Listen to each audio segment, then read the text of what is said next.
ፈረሰኞቹ ተራኪ ኤርሚያስ ፈቃዱ።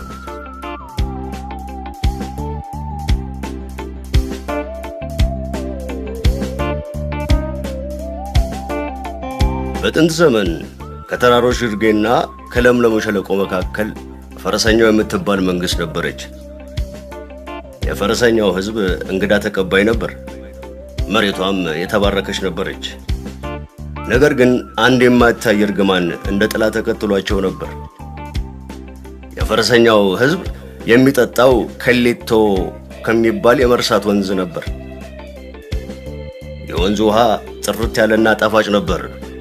ነገር ግን አንድ ሲኒ የጠጣ ሰው የትላንቱን ህመም፣ የትላንቱን ደስታ፣ የትላንቱን ማንነት ይረሳዋል።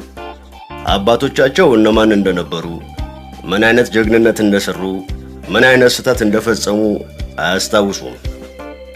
ታሪካቸው በየዕለቱ ከንጋት ፀሐይ ጋር እንደ ጤዛ ይተናል። በዚህ ምክንያት የፈረሰኛው ህዝብ የዋህና በቀላሉ የሚታለል ሆነ።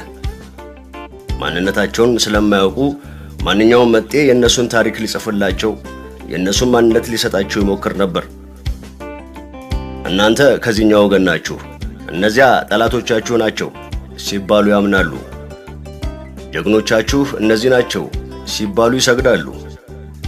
እርስ በርሳቸው ይጠራጠራሉ፣ ይከፋፈላሉ። ምክንያቱም የሚያስተሳስራቸው የጋራ የማስታወስ ክር ተበጥሷል። ቤታቸው አንድ ሆኖ ሳለ ልባቸው ግን ተለያይተዋል። በዚህ መንግስት ውስጥ አንድ ሰው ብቻ እውነቱን ያውቅ ነበር፣ አቤቶ ካሌብ። እርሱ የመንግስቱ የመጨረሻ የታሪክ መዝጋቢ ነበር። አቤቶ ካሌብ ከመርሳት ወንዝ አይጠጣም ነበር። ይልቁንስ ከቤቱ ስር ከምትመነጭ ትንሽዬ የምንጭ ውሃ ይጠጣ ነበር። በዚህም ምክንያት የፈረሰኞቹን እውነተኛ ታሪክ፣ የጀግኖቿን ውሎ፣ የጠላቶቿን ሴራ፣ የህዝቡን የአንድነት ምስጢር በሙሉ ልቡ ሸምድዶ ይዞ ነበር። ነገር ግን ይህ ዕውቀት ለብቻው ሲሆን እስር ነው።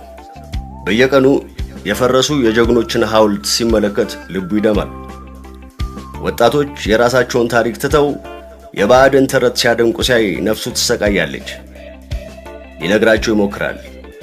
አይ የእናንተ አያት ጀግናው ጉራራ ነበር ያንን የድንጋይ ጎልያድ ያሸነፈው ይላቸዋል። እነሱ ግን እንደ እብድ አይተውት ማን ነው ጉራራ?